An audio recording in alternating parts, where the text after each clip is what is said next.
Hi, welcome to the webinar on effective communication strategies for enabling solid waste management activities at the municipal level. We have today with us Dr. Prodipto Ghosh. Dr. Ghosh is involved in research and teaching at the interface of science, economics, policy, and public policy, philosophy and public policy. Currently, he is Distinguished Fellow at TERI. He is also adjunct faculty at Carnegie Mellon University, Pittsburgh, TERI University, and a visiting fellow at Smith College, Oxford. He was a member of the IAS from 1969 to 2007, when he retired as Secretary, Ministry of Environment and Forests. He has also held positions of Economic Advisor, Additional Secretary to PM, and Senior Environment Specialist at the Asian Development Bank, Manila. He was a member of India's negotiating team at UNFCCC climate change negotiations from 2001 to 2012.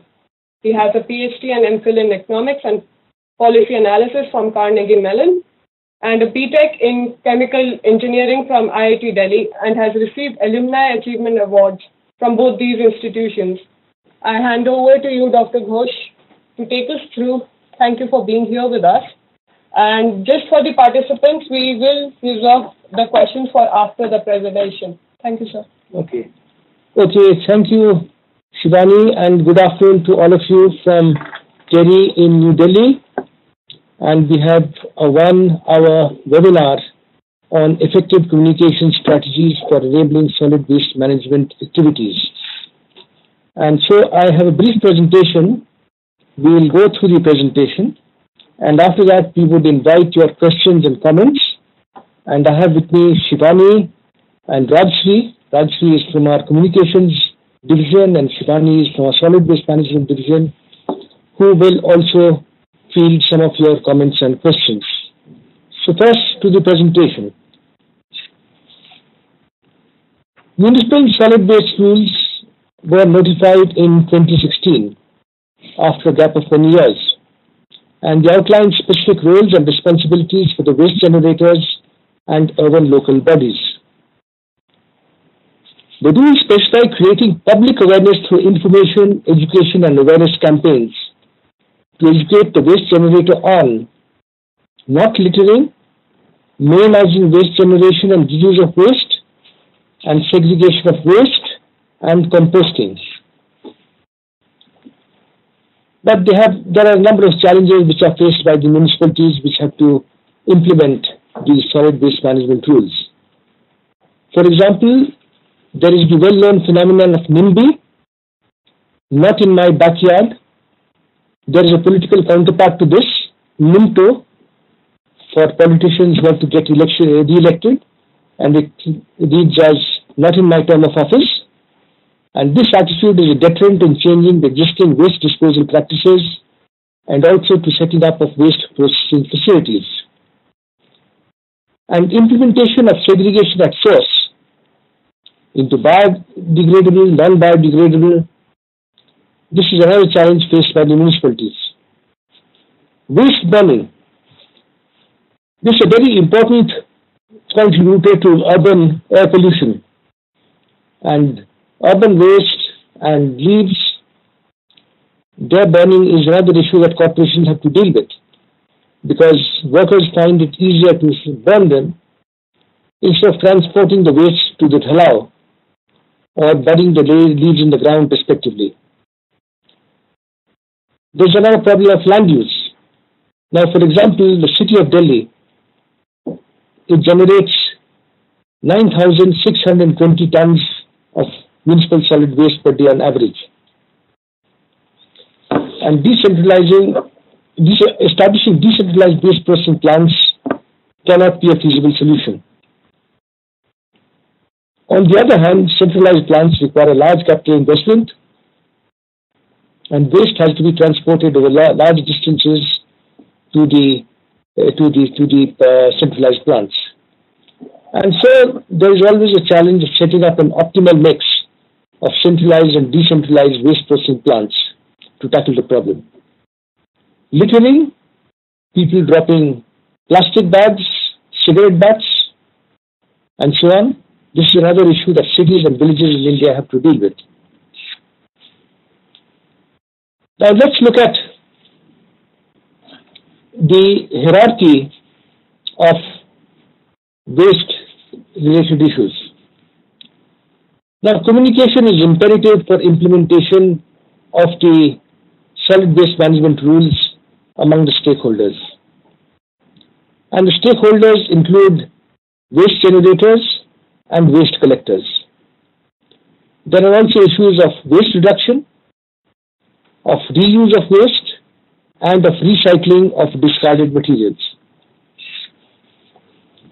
There are also waste collectors, and these include garbage collectors, kabadiwalas, who come from door to door to collect various kinds of waste, essentially recyclable waste, and rag pickers, who pick out potentially recyclable waste from the community dhalao or community bin.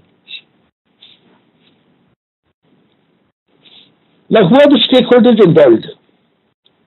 So, if we look at waste generators, they include the RWAs, the Resident Welfare Associations, and Market Traders Associations. They include street vendors, retailers and wholesalers, commercial establishments such as malls, restaurants, offices, pandals, community centers, institutions such as schools and colleges, and other areas of public gathering. Now we come to the question of implementation of the communication strategy. So first is the important problem of target group definition.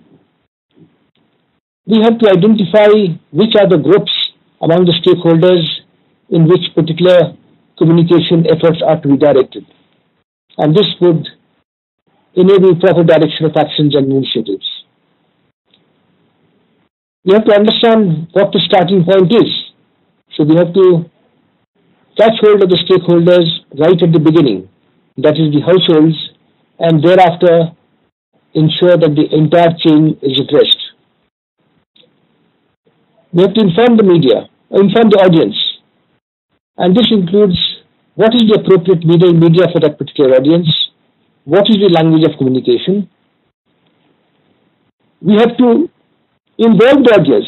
They are not going to be passive listeners to anything that we have to say. They would have something to say for their part. And so we have to provide for effective feedback. Then we come to the question of what is the content of the messaging. The brochures and in any case, any kind of media products cannot be verbose. You cannot write them in archaic language. You cannot use a language with which your target audience is unfamiliar. So you have to use simple language, and you have to use the vernacular language with which your target audience is familiar. Then there are various media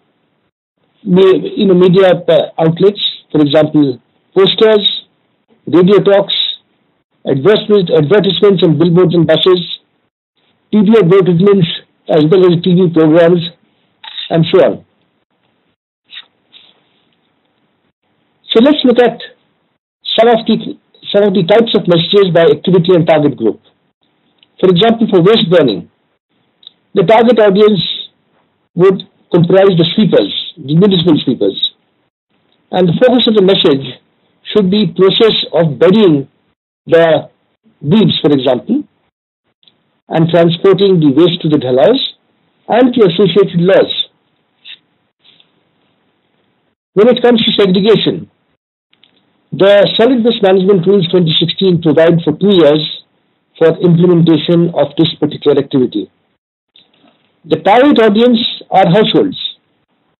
The focus of the message should be information on the rules and the process and benefits of segregation. And for example, we have the Pune Swachh Cooperative, which has done very commendable work in this area. We also have the target audience, which are garbage collectors for segregation. And the focus of the message should be on constituents of dry and wet waste and emphasizing segregated collection of the waste.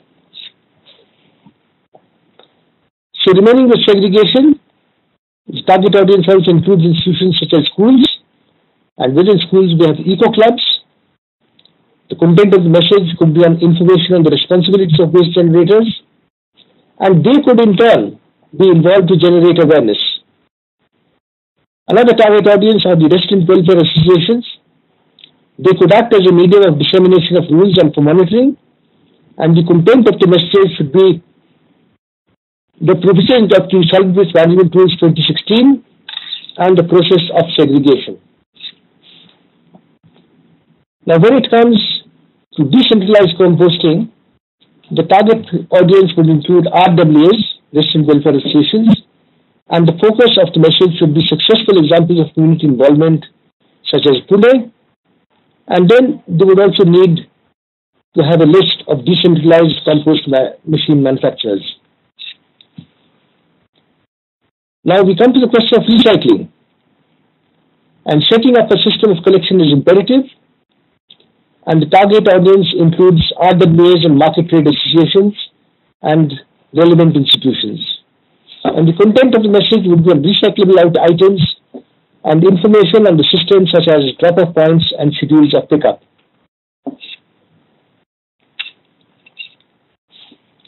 Now, how do we finance IC campaigns? They don't come cheap. But the Swachh Bharat mission, for example, has funds available for generating awareness. And a total of 15% of the total central government allocation is earmarked for awareness campaigns. Of this 15%, 12% is to be earmarked for states to undertake massive public awareness campaigns on sanitation through various means including radio, social media, documentaries, plays, workshops and so on. And states are required to prepare an annual action plan with details of state funding commitment for public awareness and information, education and communication, and the state HPC, High-Level Policy Committee, shall approve it. At least 50% of the IEC fund as approved by state HPC must go to the ULBs for IEC activities at the grassroots level. The ULBs or urban local bodies shall be competent to spend the minimum 50% part of the ULB level funds as per approved plan. Under no circumstances is this fund to be utilized for purchase of vehicles, construction, maintenance of buildings, creation of posts and payment of salary, purchase of furniture and fixtures and so on. In other words, the money has to be spent on IC campaigns and not on frivolous expenditures. And states have to contribute a minimum of 25% funds towards IC and public awareness to match the 75% central share. And in the case of Northeast states, they may contribute 10%, Northeast states and special category states, in each annual plan. So that's it. And so the floor is open, the webinar is open for comments.